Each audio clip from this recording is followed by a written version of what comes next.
بسم الله الرحمن الرحيم وما آتاكم الرسول فخذوه وما نهاكم عنه فانتهوا واتقوا الله إن الله شديد العقاب. بسم الله الرحمن الرحيم. إن الحمد لله نحمده تعالى ونستعينه ونستغفره ونعوذ بالله من شرور أنفسنا ومن سيئات أعمالنا، من يهده الله فلا مضل له ومن يضلل فلا هادي له، وأشهد أن لا إله إلا الله وحده لا شريك له، وأشهد أن محمدا عبده ورسوله، وبعد. أيها الإخوة والأخوات، السلام عليكم ورحمة الله. Voilà comment Allah subhanahu wa ta'ala et son messager Muhammad sallallahu alayhi wa sallam veulent que tu sois, chers frères et chères sœurs, parce que le jour où Allah subhanahu wa ta'ala a décidé de mettre sur cette terre différentes créatures, mais celle qui nous intéresse, c'est justement l'homme et la femme, spécialement, parce que c'est à eux qu'on parle. Et c'est à eux aussi que Allah subhanahu wa ta'ala a interpellé. Il y a eu des messagers. On a reçu, qui dit messager, un message. On a reçu un mode d'emploi qu'on est censé donc de nouveau, comme le mot l'indique, mettre en pratique donc sur cette terre, la manière aussi de fonctionner sur cette terre. Mais, subhanallah, comme vous le savez, chacun va faire cela à sa manière. Il est important de savoir que tous les acteurs sont concernés, que l'on soit jeune, ou bien moins jeune, ou qu'on soit adulte, et à ce moment-là que l'on soit marié ou pas marié, ou que l'on soit naturellement aussi à ce moment-là marié et père de famille, ou bien, comme on dit, mère aussi, épouse. Donc à ce moment-là, on vous dit que chacun d'entre nous devient donc automatiquement responsable de ce qu'il va faire durant sa vie. Et si on vous dit qu'il est responsable de ce qu'il va faire durant sa vie, c'est tout simplement parce que arrivera un jour où chacun d'entre nous devra répondre de tous ses actes. Et c'est pour ça que, je m'excuse du terme, on vous casse la tête. Et c'est pour cela qu'on vous répète toujours certains sujets qui sont importants. Parce que chacun d'entre nous a un potentiel temps très limité. Mais subhanallah, personne ne le connaît. Vous pouvez défier qui vous voulez, personne ne pourra vous dire combien il restera sur terre. Et même si, subhanallah, et ceux qui ont déjà eu la blague l'ont déjà remarqué, même si on te dit qu'un tel a le cancer, il est en phase définitive, et des fois, subhanallah, pendant 3 mois, 4 mois, 5 mois, tu vas toujours lui rendre visite. Il est toujours là. Parce que ce n'est pas entre les mains de toi ou d'un médecin ou de qui que ce soit. Ou comme disent certains, entre les mains de la maladie. Là, c'est entre les mains d'Allah, subhanahu wa ta'ala. Donc regardez-vous, par rapport à d'autres, combien est-ce que Allah, subhanahu wa ta'ala, vous laisse de temps. Et on va aller plus loin. Regardez même vous, c'est-à-dire chacun par rapport à son âge. Que le jeune regarde le vieux et que le vieux regarde le jeune. Et vous allez voir s'il n'y a pas des questions à se poser. Que le jeune regarde le plus petit et que le plus petit regarde aussi celui qui est un peu plus adulte que lui. Et voyez aussi s'il n'y a pas des questions à se poser. Et c'est bien aussi que des fois les jeunes demandent aux plus âgés, ceux qui sont nos parents, l'importance du temps. Le sujet d'aujourd'hui, on ne va pas parler sur le temps, mais vous allez comprendre pourquoi est-ce qu'on parle justement du temps. Ce n'est pas le titre du sujet. Mais lorsqu'on vous demande d'aller poser la question à ceux qui sont un peu plus âgés, c'est pour que vous remarquiez que certains actes que l'on va citer, certaines pratiques, certaines choses, certaines recommandations, eh bien certains parmi eux vous disent « Wallahi, si j'avais ton âge, j'aurais mieux programmé ma journée. J'aurais mieux programmé ma vie. J'aurais peut-être revu les choses d'une autre manière. J'aurais revu tout mon dossier. » Et c'est pour ça qu'on vous dit, Allah yarda alikum, vous êtes né dans une période qui, wallahi, sera toujours mieux que, sûrement, celle qui était juste avant. La période des jeunes, maintenant, ceux qui ont, par exemple, 17, 18, 19, wallahi, elle est mieux que nous. Ceux qui en vont 36, 37, 38. Et nous, quand on voit la période de nos parents qui ont 60, 65, subhanallah, eux-mêmes nous disent, B'darija, on sait quand dans la religion ce sont des mots qui ne s'emploient pas, mais ils disent souvent Andkum zhar. Sinon en islam on ne parle pas de zhar, on ne parle pas de chance. Il n'y a pas ça en islam. On parle de bienfait. C'est pour ça que des fois, alors certains qui connaissent encore d'autres termes, ils disent Allah andkum ni'ma kbira, vous avez un bienfait immense. Parce qu'on a des outils maintenant entre les mains que ceux qui étaient là avant nous n'avaient pas nécessairement.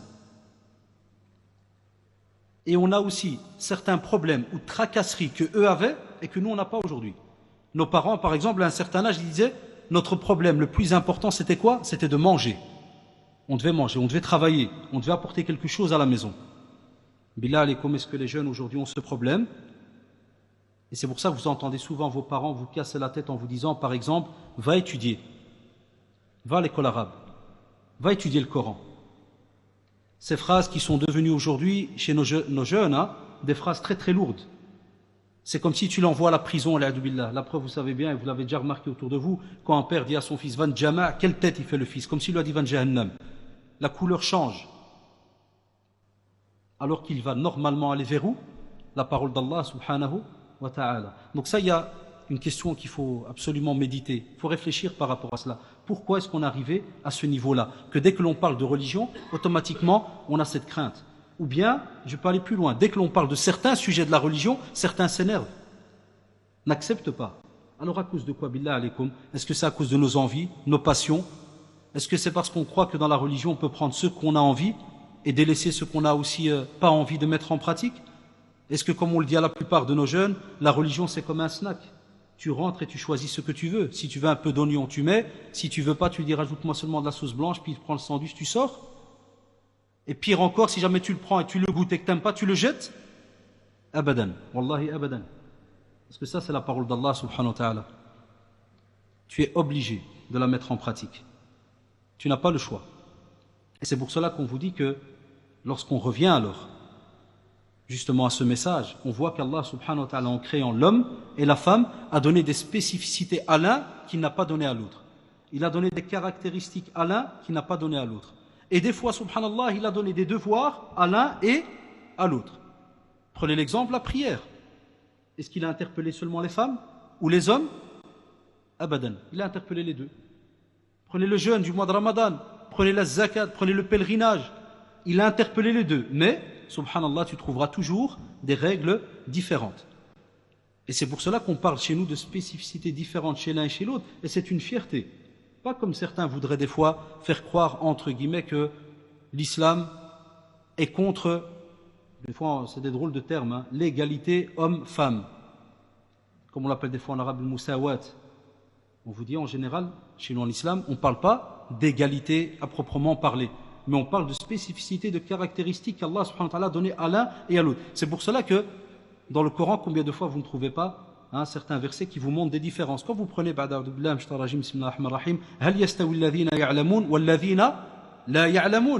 donc d'office, on ne parle pas d'égalité. Est-ce que tu peux mettre, comme dit Allah subhanahu wa ta'ala, au même pied d'égalité, au même niveau, celui qui sait et celui qui ne connaît pas, celui qui ne sait pas? Abadan. Al-a'ma wal-basir, celui qui est aveugle et celui qui voit. Donc chez nous, c'est une fierté de montrer qu'il y a des différences. Lakin, faites attention, chers frères et sœurs, il y a des différences qui sont acceptées, parce qu'Allah subhanahu wa ta'ala te l'a donné, comme ceux que je viens de citer, aveugle et celui qui voit. Lakin, lorsqu'il a parlé de ceux qui savent et ceux qui ne savent pas, on vous dit attention. Le jour du jugement dernier, est-ce que tu as une excuse? Est-ce que tu oseras dire maintenant que tu es vivant? Non, Allah subhanahu wa ta'ala a créé les intelligents, les bêtes, les savants, les moins savants, les ceci, les cela. Là, Allah subhanahu wa ta'ala t'a donné un cerveau comme n'importe qui. Et normalement, dans la connaissance, chacun d'entre nous est censé être à une certaine limite, et je précise que normalement personne, en tant que musulman, ne pourrait ou ne devrait dépasser. Comme on dit chez les jeunes, des fois en français, on parle de l'ABC. L'ABC, c'est-à-dire c'est vraiment la base. Il n'y a pas le choix. Eh bien, wallah, et quand on fait une petite statistique autour de nous, on remarque que même l'ABC, on ne l'a plus dans la communauté. Et ça fait mal au cœur. Même l'ABC, les bases les plus élémentaires, que ce soit dans la prière et ainsi de suite, on ne les a plus. Eh bien, c'est pour cela qu'on vous dit que si l'être humain a dépassé ses limites, c'est parce que c'est lui-même qui l'a décidé. Tandis qu'Allah subhanahu wa ta'ala, celui qu'on interpelle et qu'on l'appelle Ar-Rahman, Ar-Rahim, ce clément, ce miséricordieux, Wallahi, il vous a tout mis entre les mains. Il vous a tout laissé. Et c'est pour cela que, vous savez, automatiquement Satan, Allah, est au courant de cela. Donc il va graviter, comme je le rappelle tout le temps à nos frères et sœurs, chaque fois que je les verrai, je leur rappelle cette phrase, il va graviter autour de vous. Wallahi, il ne va pas vous lâcher, jusqu'à la mort. Il ne lâche pas le vieux, il ne lâche pas le jeune, il ne lâche personne. Parce qu'à chacun, si jamais il le tient entre ses mains, il sait qu'il a un bénéfice, Satan. S'il tient le jeune et qu'il l'arnaque par rapport à la période dans laquelle lui il est, machallah, hyper fort, intelligent, il a un programme hyper à l'aise par rapport au fait que lorsqu'il est marié, c'est déjà différent. Lorsqu'il est âgé, c'est déjà différent. Eh bien, Satan est au courant des capacités du jeune. Il est au courant de qu'est-ce qu'il est capable de faire. Donc, il va vous embêter. Mais d'une manière très subtile. Et il s'arrangera justement à ce que vous n'ayez pas le temps. Hein, ça, c'est une phrase qu'on entend souvent. Je n'ai pas le temps. Mashallah, comme disaient nos parents, toute la journée, il casse les murs. Il n'a pas le temps. Qu'est-ce qu'il fait? On dirait que tous nos jeunes sont des docteurs en sciences ou je ne sais quoi. Vous savez, tout ça, il n'y a pas le temps. Tout le monde fait un doctorat, là, inconnu au bataillon. Là, et vous savez, ce n'est pas le cas. Et regardez, subhanallah, la hikmah, la sagesse d'Allah, subhanahu wa ta'ala, même par rapport aux obligations qu'il nous a données. Billahi alaykum, est-ce que ce sont des obligations contraignantes? Quand tu vois la prière, regardez le prophète, sallallahu alayhi wa sallam, et Inch'Allah, ça sera le sujet de la conférence du mois prochain, Inch'Allah, au centre, par rapport à la prière, on en parlera après. On va vous dire, subhanallah, qu'il va vous donner une prière qui dure combien? Billah alaykoum, combien elle dure? 5 minutes maximum, on vient de prier. 5 minutes. Eh bien, pour vous, elle a été légère. Pour ceux qui sont à l'extérieur dans la rue, elle est très lourde. Et pour ceux qui ont dû faire des combats avant de venir de la maison à ici, ça a été très très dur. Fut une période où on recevait des tartes pour aller à la mosquée. Wallahi, on recevait des tartes pour y venir. Il y en a peut-être aujourd'hui qui en ont reçu, pour peut-être venir dars, pour écouter un petit discours. Chacun, quel combat il a fait avec Shaitan avant de sortir de la maison pour venir jusqu'ici. Et celui qui a le combat le plus compliqué, c'est celui qui habite juste à côté de la mosquée. Parce que des fois il se dit, ouais, Fador j'y étais, ouais, Asar j'y étais, c'est pas parce que je perds une prière que c'est la fin du monde. Et voilà, et chacun il a ce combat sur terre. Et plus loin encore, chacun d'entre nous, Satan, la'anallah, va venir chez lui dans ce qu'on appelle les moments les plus importants. Et comme vous l'avez remarqué aujourd'hui, on parle justement de cette partie de la jeunesse. Lorsqu'on a parlé donc de ces spécificités, vous allez voir qu'il y a des choses qu'Allah subhanahu wa ta'ala a données à l'homme et à la femme, mais il ne les a pas données en les lâchant comme ça sur terre n'importe comment. Hasha lillah. Il les a structurées. On sait que par exemple, la femme est attirante. On sait aussi que l'homme peut être attirant aussi. Si jamais il s'habille d'une certaine manière, que ce soit l'homme ou la femme, wallah, il peut être attirant pour l'autre. Il sait qu'en mettant l'homme et la femme sur terre, certains vont marcher en rue. Donc d'office, ils vont se retrouver avec d'autres personnes. Donc il a mis des règles, subhanahu wa ta'ala, pour pas que l'un s'accapare l'autre. Et ce n'est pas comme on l'entend souvent autour de nous, comme quoi donc c'est une religion d'interdit. Certains le disent, chez vous tout est haram. Tout est interdit. Beaucoup de personnes avec qui on discute, des fois même des non-musulmans, ils ont cette impression. Pourquoi? Parce que c'est dommage, c'est vrai. Des fois, on ne leur parle que du haram, que de l'interdit. Là, des fois, il y a des choses qui sont interdites, mais lorsqu'on parle à quelqu'un ou on l'explique à quelqu'un, il est préférable de laisser le mot 2 minutes, mais de lui parler plutôt de la sagesse, le pourquoi de l'interdiction. Et que s'il te dit, tiens, chez vous c'est haram de nouveau de vous mélanger, de faire ceci ou cela, cher ami, Allah subhanahu wa ta'ala nous créant tous les deux, l'homme et la femme, eh bien, wallahi, il a mis certaines choses chez l'un et l'autre.